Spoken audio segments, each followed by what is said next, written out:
In this episode, we're going to be focusing on his second trip to the U.S.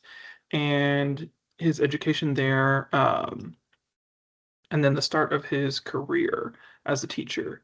Um, so, the first thing that I wanted to ask in this episode is that you've mentioned before that Honduras underwent some political turmoil during your 2 years attending college there, and that it was a factor in your second trip to the U.S.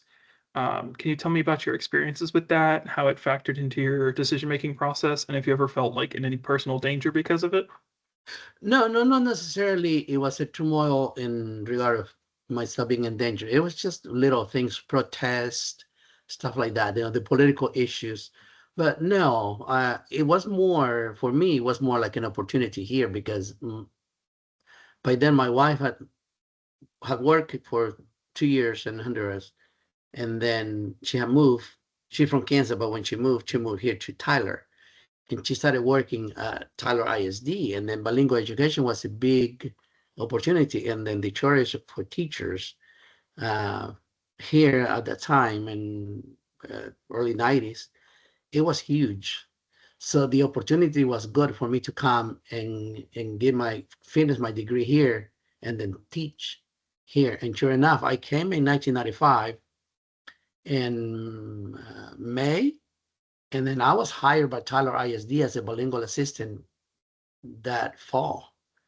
So, and they wanted me to work under what they call emergency teaching certification, but I would rather do my degree in a different way. So I, I only worked for over half a year for Tyler ISD, and I took more classes at TJC. And then I was a year at TJC to complete some requirements. I transferred my classes from the community college that I went in Kansas. I transferred them here, and then I completed some requirements, and then I transferred to Stephen F. Austin. And when I transferred to Stephen F. Austin in 1997, that year I started working for Jacksonville ISD, again as a bilingual assistant, but with the plan that that was going to be my student teaching internship. Mhm. And then as soon as I finish my degree, then I get my own classroom. So that's how it got started in 1995, mostly because my wife had moved from Kansas. Well, when she returned from Honduras, she returned to Tyler and then became a bilingual teacher for a year, or ESL teacher, not bilingual, ESL teacher for a year, and started teaching as an adjunct English teacher at Tyler Junior College. And then she got the full time in at TJC. So she was full time at TJC, and I was full time at Jacksonville ISD. That was the beginning of that. The semester in Honduras, I lost the semester because mostly of the, based on political issues, it was because of the instability at the university with students protesting, or, it's always that way. So one of my semesters in National University over there before I moved, but I was already working in the process. It took like a year process to get a visa and return to work here for the school district and then go to school. And where did you get the rest of your teaching degree? So it was Or a like, SFA, yeah, Stephen F. Austin. Um, I did those 2 years and 3 summers and 2 full years. It was tough. It was tough, sounds but it like was it. fun. Um, you actually hit most of the questions I had prepared just in that one explanation. Um, so then, Well, that was with my bachelor's degree, and I haven't mentioned to you what I got my 2 master's degree yet. oh, you have two master's degrees. Yes, I completely forgot about those. So you were working already. Did you, when you graduated with your bachelor's, did you go straight into a master's program or did you wait a little bit before going I back again? I waited a little bit. I finished my degree in 1999, and I worked those 2 years. I needed to get experience in teaching, before you go. I tried to, there was a program through Texas A&M. By then, the online, it was funny, you had to be in, like, once a week. You would meet with the professor in the high school, and then it was satellite. We had with a screen, and we can see the professor, and then we would meet there. And then the online part, it was, participate and getting in it was more like in a chat room, you had to participate with other students. And I was not prepared, mentally, emotionally prepared at the time. I started was learning how to become a strong teacher. It was only like my 2 years, 4 years, 2 years as a bilingual assistant and 2 years as a teacher, with a classroom teacher. And I enrolled in one class. I did well before that. It's a good question you asked me before. Let me go back into that part. There was a program at Stephen F. Austin, and I did enroll in that master's program, and it was a full scholarship, which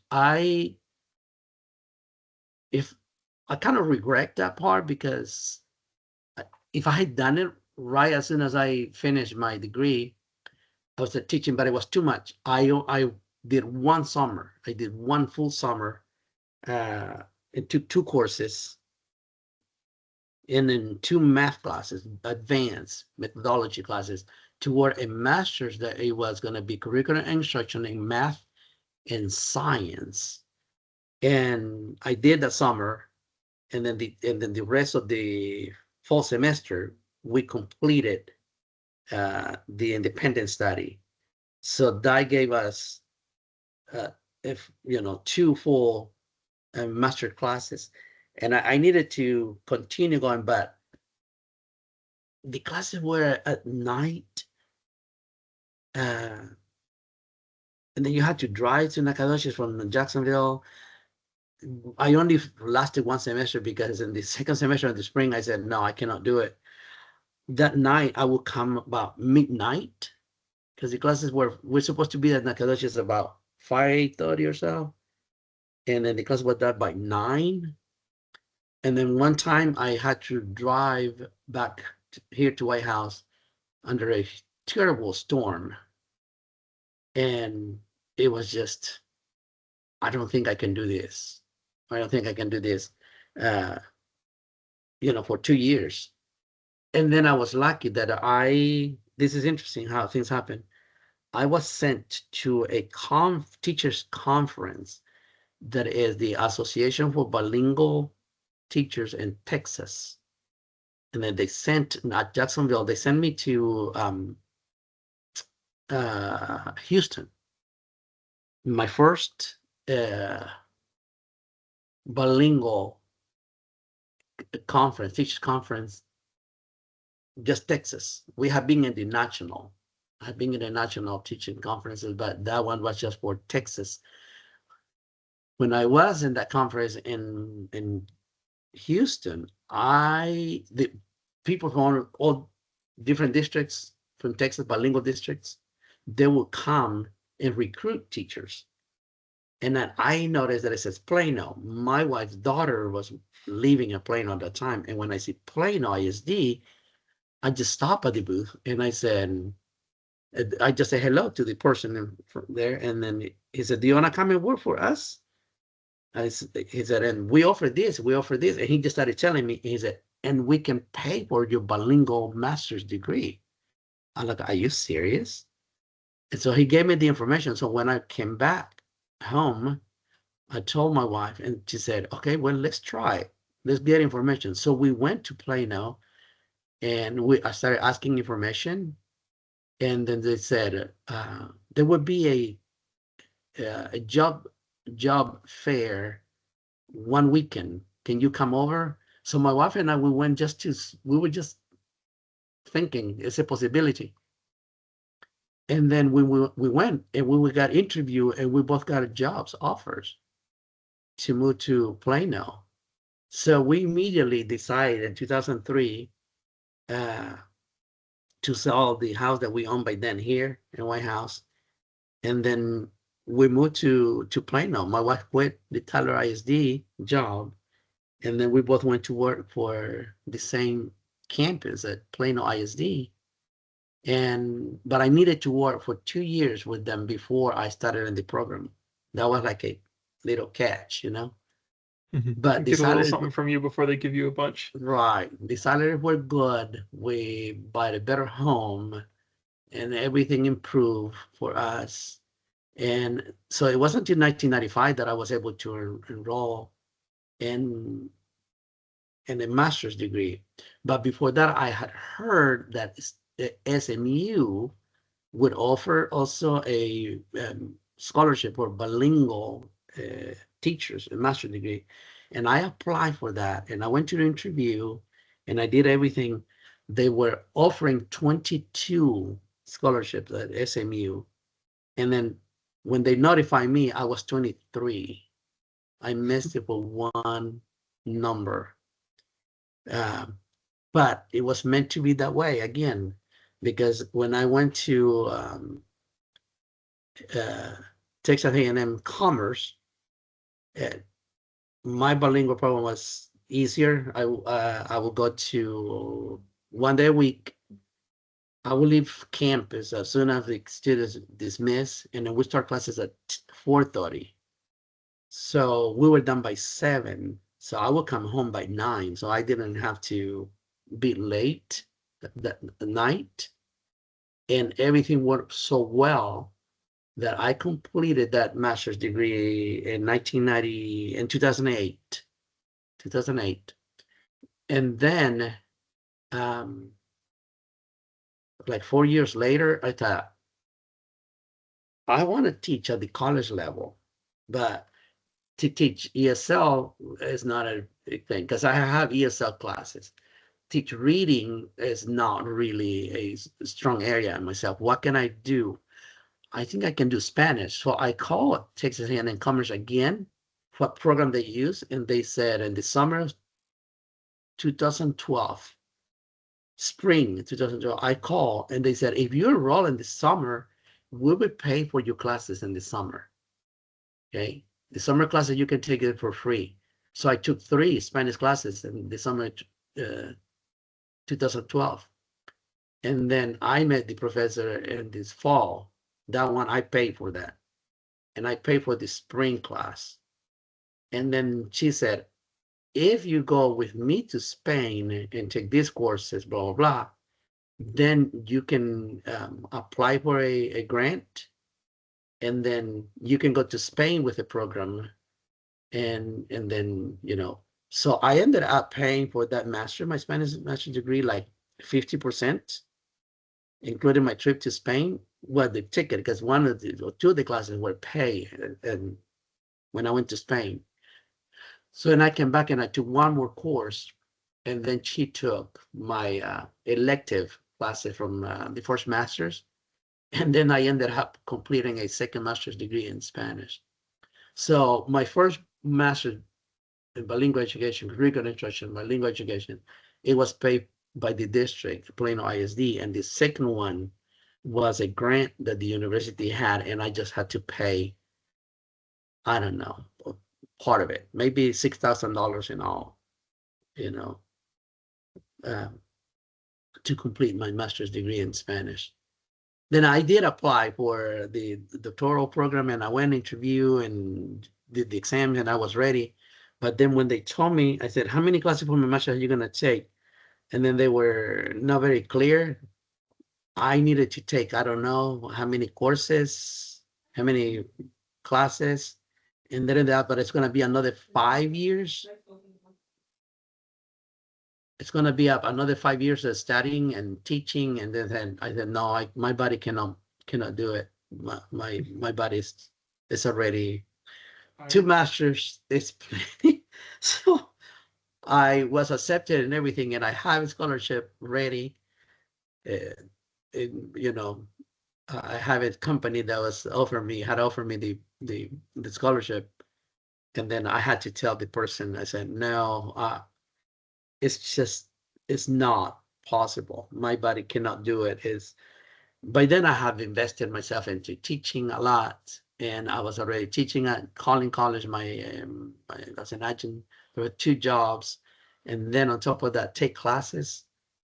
Oof. I wouldn't have time. It's just I wouldn't have time.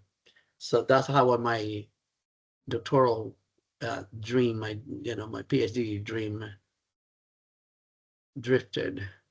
But it was meant to be that way. I am extremely happy with what I do right now, and Would you get a doctorate still if you found a way? yes, if I find a way that I don't have to work, just so you can call me next time when you see me again, when you are already working one day, you can see me again and you can say, "Hi, Dr. Ardon, just for you."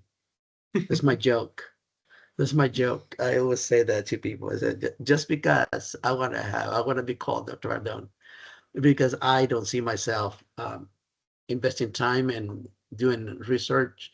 It takes time. I did those 2 master's degree, and I tell you that is a lot of work.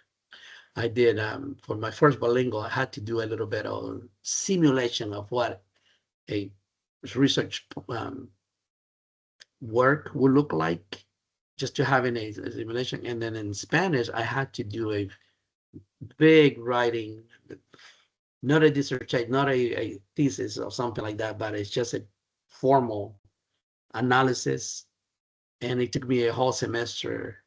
And it is a lot of work. You send it and the teachers reads it to you, and then you send it with a lot of sides. Correct this, correct this. What is your main idea in here? Why are you putting this detail in here? I'm like, oh my goodness. It's a lot of work.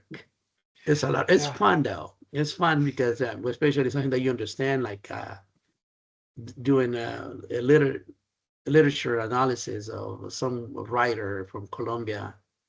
I learn a lot, but the professor is hard.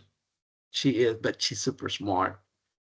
I learned a lot from that professor, and then, oh yeah, she wanted me. She said, "I mentor you. Go into the PhD program," but I find out that I don't want to do something that is not fun. You see what I mean? At this time, I want to do something fun. Yeah.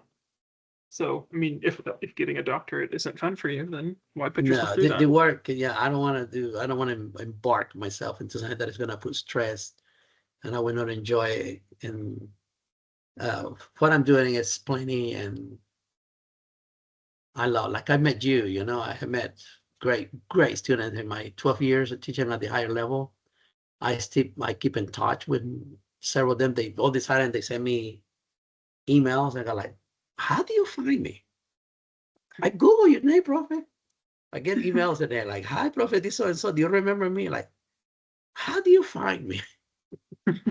It's crazy. Yeah. And then, so you said you initially started working in schools as a bilingual assistant in Jacksonville ISD. I did 1 year, over half a year here in Tyler ISD, but I needed to take classes during the daytime. There were no classes at night at TJC, so I had to quit Tyler ISD so I can take those courses. And I did that was 96. So I did all 96 and spring of 97 at TJC to complete the requirements. And then I got hired by Jacksonville ISD. And then I went to Nacogdoches. And then Jacksonville, when I was working for Jacksonville ISD, I would go to SFA on Tuesdays and Thursdays in the mornings. And I come back to school and work half day and until, I had to put extra hours there. And then you And I said you did did that that. for 2 years to finish I your did that for 2 bachelor's. years and 2 summers. And in the summer for full time, I would take 2 classes in June and 2 classes in July. And those courses would also it was a grant. It was another scholarship from Jacksonville ISD. So And my then so summers were full. I would take 2 classes, 4 classes each summer. In 2 summers yeah. I completed, in 2 years I completed my degree, but with 3 summers in there. And then you said that you worked for 2 years doing that, going to school as a bilingual assistant, and then you became a proper teacher on your own with your own classroom. and you did that Right. for 2 years in Jacksonville, and then When I did it from 1999, I started in Jacksonville until 2003. That were 4 years. So I worked a total of 6 years for Jacksonville ISD. And then I went to Plano ISD, and I was in Plano for 19 years.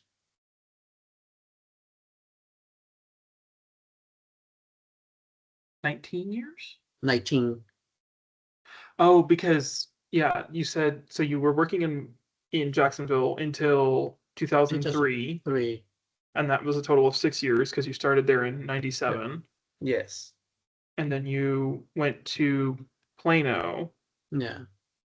and you worked there from 2003 until, 22 and then you came summer. back to Yeah, the Tyler, spring. Yeah. We moved in summer of 22. We moved here.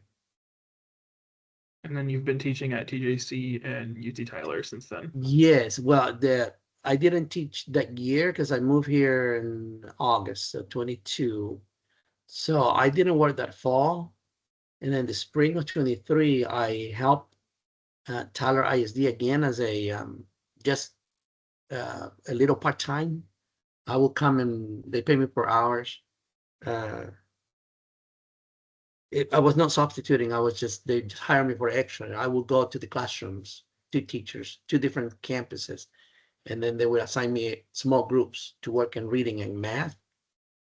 And then during that springtime in 23 is when both schools hire me, TJC and UT Tyler. If I hadn't been hired, and then I would be working the same. I would be doing the same thing for Tyler as they just working few hours. Yeah, And now you work a few hours at UT Tyler and just UT TJC Tyler and for the yeah, past 3 years. yeah, for the 3 years. It's yeah. I started in the fall of 2023. So I'm gonna complete 3 years this at the end of this.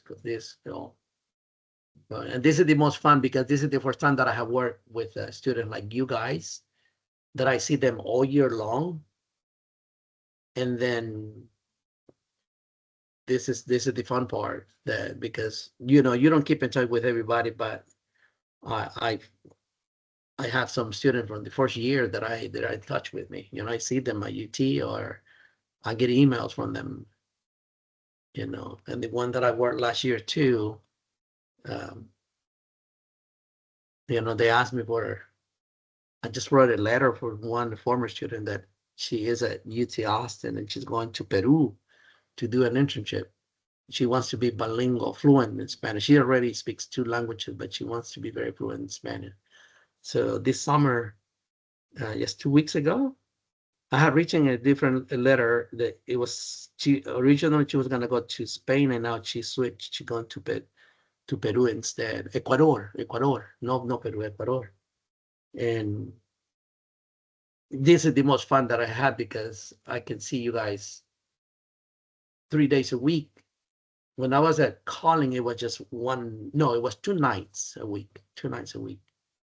But once the semester was over, you know, So when were to you see working at Collin College?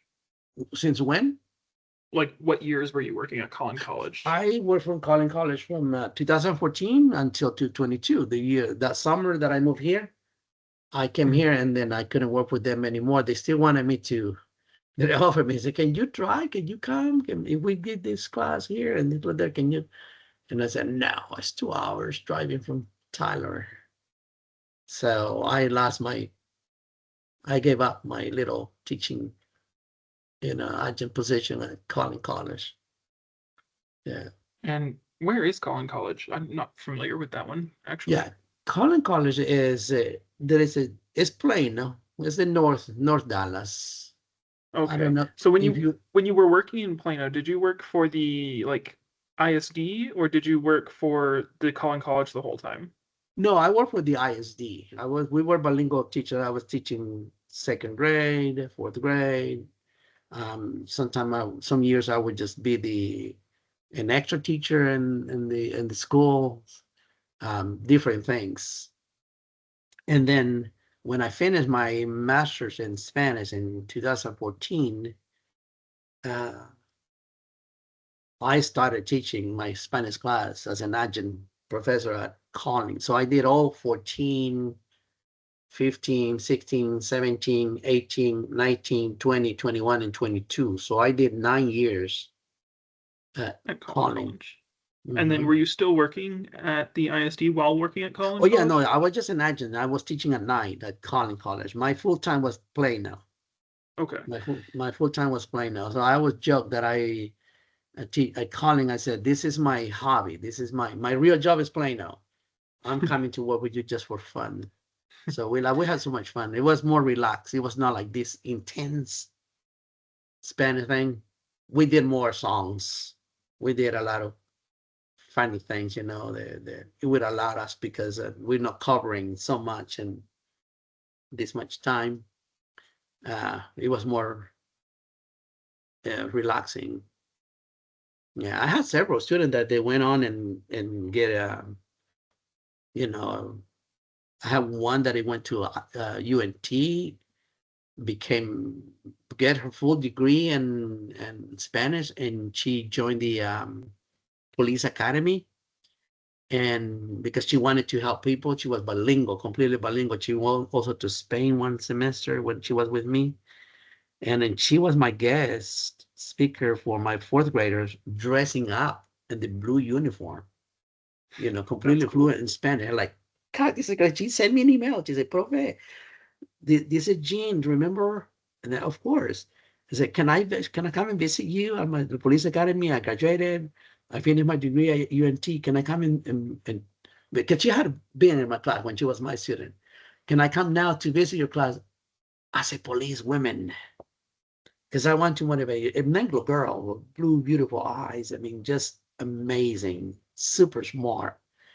And gosh, I have pictures with that student, the former student. Um, and other people that they went and complete, Spanish degrees or get a minor or something. I think I told you the story about the one that I had in my first semester that he became a priest and he's fluent, completely fluent in Spanish, now. Yeah. Yeah, It's actually, you amazing. did mention him to me before, and Yeah, I thought that was pretty cool that he decided to it's keep pretty going in cool. Spanish because of his faith and Yeah, he wanted to share it. yeah. Yeah. And then you've mentioned to me before that you also tutor on the side, like to individual students. When did you start doing that? The private tutoring, Hmm. I did it. That was a long time ago when I first came here. And again, the second time that I came in 1995, I tutor students privately since 1996. And even when I have moved to Plano, since my daughter lives here, I will come and spend time with my grandkids were already here. I will come on Saturdays and I will come straight to those people's house and tutor them in Spanish. And then it lasted for so long that now the oldest kid is in his 30s and he is a surgeon. He's a doctor, just like his dad. I've worked with those families, but I work with three different families that I was doing the private tutoring. And have you Yeah, been doing that the whole time since, I am doing or? it right now. I'm doing it on Mondays. Is when I go. When I came back to Tyler, that was the idea to find some people who be interested in myself doing the private Spanish tutoring. And I just started this past summer. I've been working with this family, and I go every Monday afternoons to work with them. And eventually, I bet they're gonna get more. It's just the news hadn't spread out yet, but it's coming because when I started, we worked with two, and then the two more, you know, became part of my uh, private lessons. Oh, and I did private also for Jacksonville when the student that I worked with, they were in the dual language program in Jacksonville, and then I had them in fourth grade, and then those who wanted, I continue those years that I was in Jacksonville. I would go and meet with those after they were just I was just tutoring them outside, the district. I also did that for 3 years. I forgot about those students. Is there any other subjects you've taught besides ESL and Spanish? No, that's it. Well, as a bilingual teacher, you teach everything. You teach math, science, reading, writing. That everything. But and then ESL, not per se ESL, but because there are bilingual teachers that I run in the bilingual class, and then yeah, you learn some. They train you. The district train you with some ESL strategies, to teach the bilingual students. That's what I have done, So you taught all the subjects to elementary all the students who subjects. Yeah. did so in all your time teaching, you've definitely taught at elementary schools and colleges and universities, but have you taught at middle schools or high schools? I I don't think only that was did clear from your I only did explanations. 1 year, but it was the private year that I did for Brook Hill High School. That is a private. You're familiar with that high school in Boulder? Have you heard it? In Bullard? Yeah, Brook Hill. It's I really think I've heard of it. it's a very well known here. Now we had four if you count the Catholic high school. But you had Grace Academy that is close to UT, and you had the Catholic high school that is an old one. And then you have All Saint, that is an Episcopalian school. And then you have Brew Hill, that is a non-denominational. But Brew Hill has taken over. They have board students, boarding students, what it's called, right? Boarding, they live in there. They live on the campus. They live on campus. So I went to help them last year, the full year. And I was working with 10th, 11th, and seniors. It was Spanish 3. So, but in the public education, no. I was offered a couple of times, but I was being very selective. I didn't want to go to any middle school because I want to teach. I want to invest the time.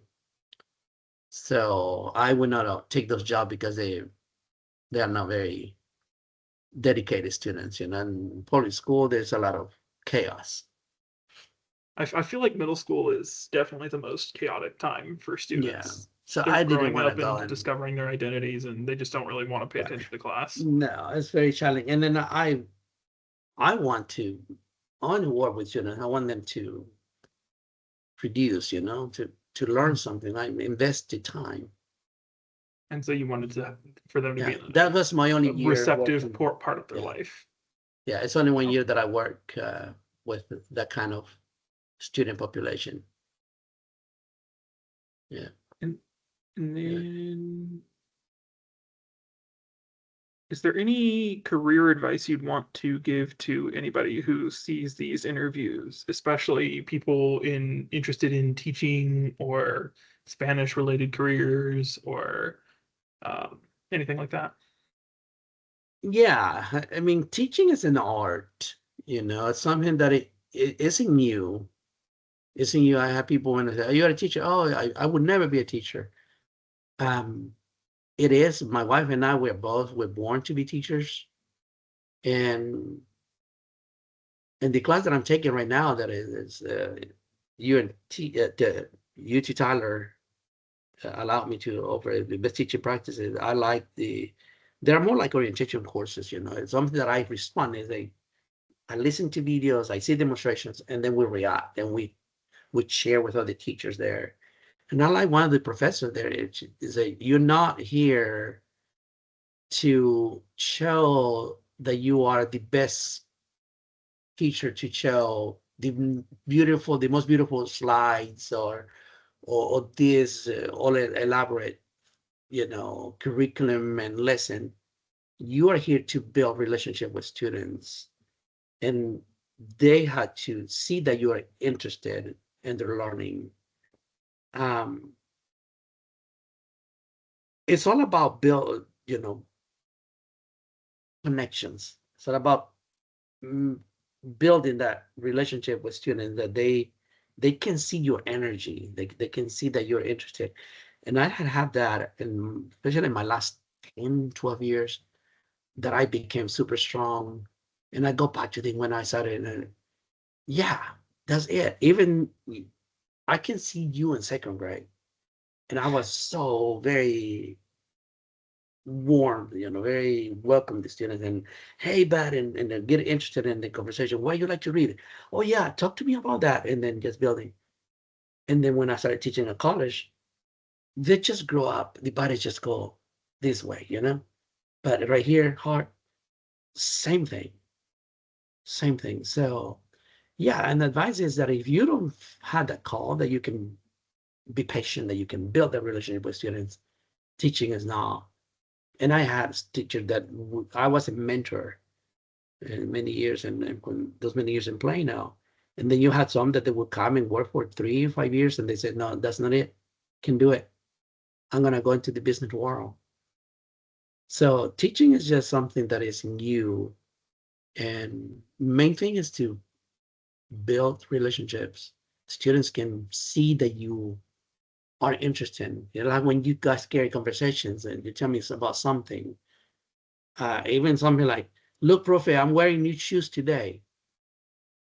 Or acknowledge like, "Hey, I never seen you with those shoes. Are those new?" Even at this age, people, or even when students tell me, "Profe, I never seen you that shirt. Oh, you look nice with that sweater." That means there is something beside teaching. And then I had one couple one time, and couple don't mean as a couple, but they didn't know each other. They became friends in my class. And then at the end, it was a summer class at Collin College. The guy was in tears, telling me, how much he appreciated it. He said, "Nobody had acknowledged my name. Now I can leave here with my friend and give a big hug to the girl." And with acquaintance, I know those people's name, and only because of you. And then a different summer, I have a student that you beautiful blonde girl with all the you see her, you say, "Oh, this girl doesn't have any problems." Same thing at the end. You are like a father figure, but you are interested. You ask me how I'm feeling and all the things. I go home and my dad go like, "Hey, never ask me how I'm doing in my class. How are your grades?" And it's just like those things. Like I was not thinking that. I was just natural, just asking. "So you doing well today? How was your day?" And she was in a working the pharmacies, and she would come with a pad right here in CVS or something, and she would just tell me things. And then I just motivated her. She did well in this exam, and she didn't do well in the other one. I said, "Well, we did this way," and the kind of things that teaching allows you to do. So the advice is, you in teaching, you have to build relationships, and you have to be open and willing to help students in any way possible. Yeah, I feel like the best teachers are those kinds of teachers for sure. And the ones who just come to dump the information into a student's brain and not care about the relationship, it doesn't really work that well. No, and it happens at the elementary level. You believe it or not. At the elementary level, I was that kind of always finding, why didn't you eat breakfast? And then they would tell you, not the first time. Eventually, they would start telling you more things. Oh, what about if I get breakfast bars? And when you come to my class, you know, you have this, and then you start investigating, and then you go homeschool visits, and then the mom started telling you, "Oh yeah, it's because I had to make 2 jobs because if I don't have this," and then you go, "Oh my goodness," and then you start helping. You ask for help. The elementary schools are very good at finding helps outside the district, and they would do the donations. You can donate shoes, you can donate clothes, you donate a bag of groceries. We did that all at school. So and then the parents are believing, okay, this guy is just not only teaching, he is also interested in the well-being of the students. That is the the advice. If we cannot do that as teachers, it's hard to succeed in teaching.